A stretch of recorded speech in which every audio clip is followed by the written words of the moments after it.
Waalaikumsalam warahmatullahi wabarakatuh. Alhamdulillahirabbil alamin, hamdan wa syukran lillah wa la haula wa la quwata illa billah. Asyhadu an la ilaha illallah wa asyhadu anna Muhammadan abduhu wa rasuluh, amma ba'du. Baik adik-adik, bagaimana kabarnya hari ini? Alhamdulillah baik. Alhamdulillah.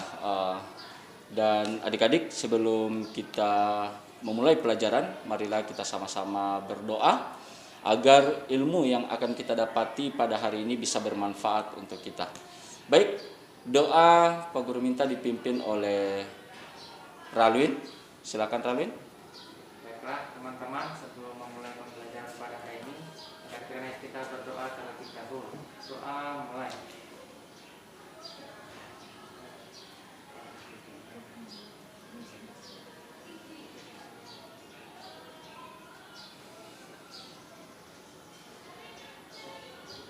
Doa selesai. Alhamdulillah rabbil alamin. Oke, terima kasih Ralwin atas doanya, dan semoga doa tadi bisa memperlancar ilmu kita masuk ke dalam tubuh dan pemikiran kita. Amin. Amin.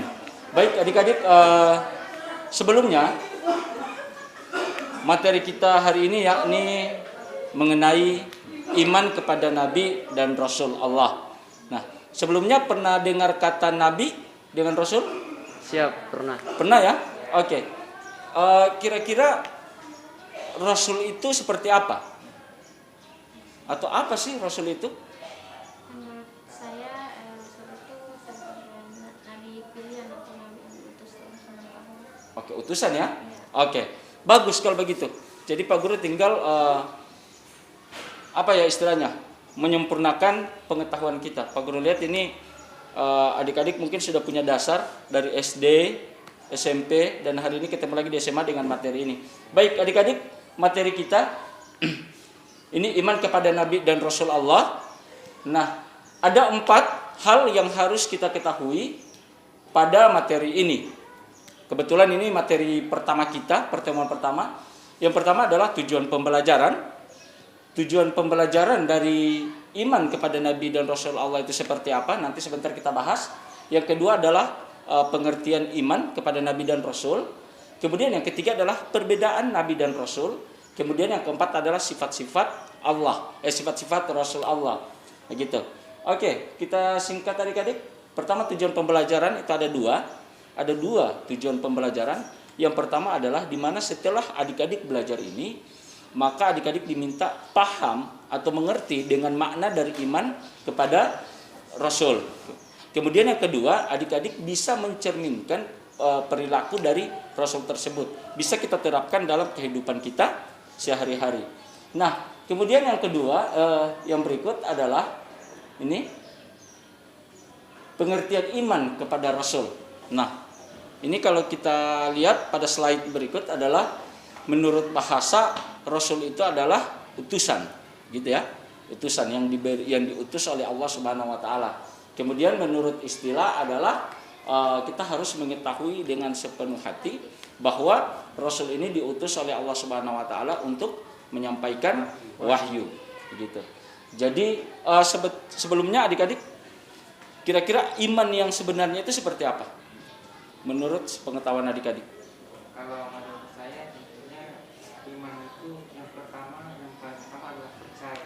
Oke. Percaya bahwa Rasul itu dan Nabi memang utusan dari Allah Subhanahu Wa Taala. Oke, bagus, luar biasa.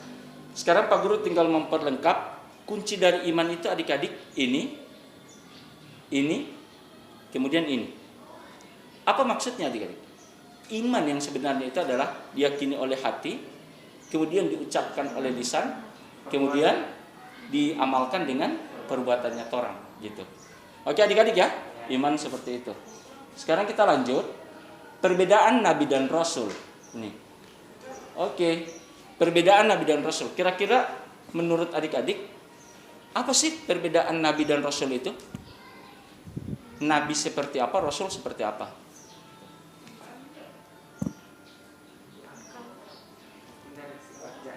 Dari sifat. Oke, itu dari si Ralwin ada sifat jais.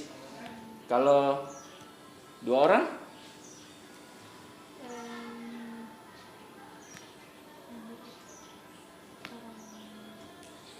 Oke. Oh, baik adik-adik. Perbedaan Nabi dan Rasul. Ini Pak Guru awali dengan persamaannya dulu. Kalau persamaan sama-sama manusia, sama-sama utusan Allah. Perbedaannya di mana adik-adik? Nah, kalau Rasul itu mendapatkan wahyu, wajib menyampaikan wahyu itu ke umatnya. Sedangkan Nabi itu mendapatkan wahyu, tapi hanya untuk dirinya sendiri. Itu perbedaan Nabi dan Rasul. Sekali lagi, Nabi itu mendapatkan wahyu hanya untuk dirinya sendiri. Rasul itu mendapatkan wahyu, tapi wajib disampaikan ke umatnya. Itu adik-adik. Oke, kemudian, nah sifat-sifat Rasul. Sifat Rasul itu ada berapa? Siap. Ada 3. Apa-apa? Wajib, mustahil, dan jaiz. Nah, sifat wajib itu yang bagaimana? Sifat wajib tentunya yang pertama menyampaikan wahyu dari Allah. Oke. Apalagi? Cerdas. Oke. Baik, adik-adik, jawaban yang luar biasa. Sifat wajib artinya adalah sifat yang benar-benar ada sama Rasul dan tidak mungkin tidak ada. Wajib. Sedangkan sifat mustahil balikan dari sifat wajib. Artinya tidak ada sama Rasul itu. Begitu. Mustahil ada sama Rasul. Kemudian yang ketiga adalah sifat jaiz. Oke. Kita mulai. Sifat wajib ada berapa? Ini. Sifat wajib ada 4 adik-adik. Sidik, amanah, tabligh, fatona. Sidik apa artinya? Cerdas. Jujur apa cerdas? Jujur apa cerdas? Jujur. Oke, jujur atau berkata benar. Oke, itu sidik. Jadi Rasul itu selalu berkata benar dan diharapkan untuk sebagaimana kalau kita kembali ke tujuan pembelajaran, kita harus berkata jujur sama orang lain. Kemudian yang kedua ada al-amanah. Apa al-amanah? Dapat dipercaya. Bagus. Kemudian yang ketiga adalah tabligh. Tabligh apa artinya? Tadi sudah diucapkan sebelumnya. Ketika dia dapat wahyu, ya, tabligh adalah menyampaikan. Jadi apa yang disampaikan? Ya, wahyu Allah. Wahyu Allah di mana? Di dalam Al-Quran. Yang berikut adalah yang terakhir, al-fatona. Apa itu al-fatona? Cerdas. Ya, jadi para rasul kita ini adalah cerdas. Oke. Sekarang kita lanjut adik-adik ke sifat mustahil. Sifat mustahil ini adalah balikan dari sifat wajib. Nah, sidik balikannya adalah kidzib. Artinya apa? Berkhianat. Berkata bohong. Lawan dari sidik tadi. Kemudian khianat, lawan dari amanah, ya, tidak dapat dipercaya. Kemudian al-kitman, menyembunyikan, gitu ya. Kemudian yang keempat adalah al-balada atau bodoh. Jadi balikan, begitu. Balikan dari sifat wajib. Kemudian ini ada sifat jaiz Rasul. Yang pertama adalah al-ardul basyariyah. Oke. Artinya bagaimana? Rasul dengan Nabi ini sama dengan kita, manusia biasa. Mereka merasakan haus, lapar, ngantuk, suka buang air dan lain sebagainya. Itulah disebut dengan sifat al-ardul basyariyah. Kemudian yang kedua adalah sifat ismatul Rasul. Dia terlindung dari dosa-dosa. Terlindung dari dosa-dosa menurut ajaran Islam. Kemudian adalah istiqamatul Rasul. Apa artinya? Orang-orang yang selalu komitmen dalam apapun yang mereka kerjakan atau yang mereka perbuat. Jadi itu adik-adik materi singkat. Semoga bisa bermanfaat.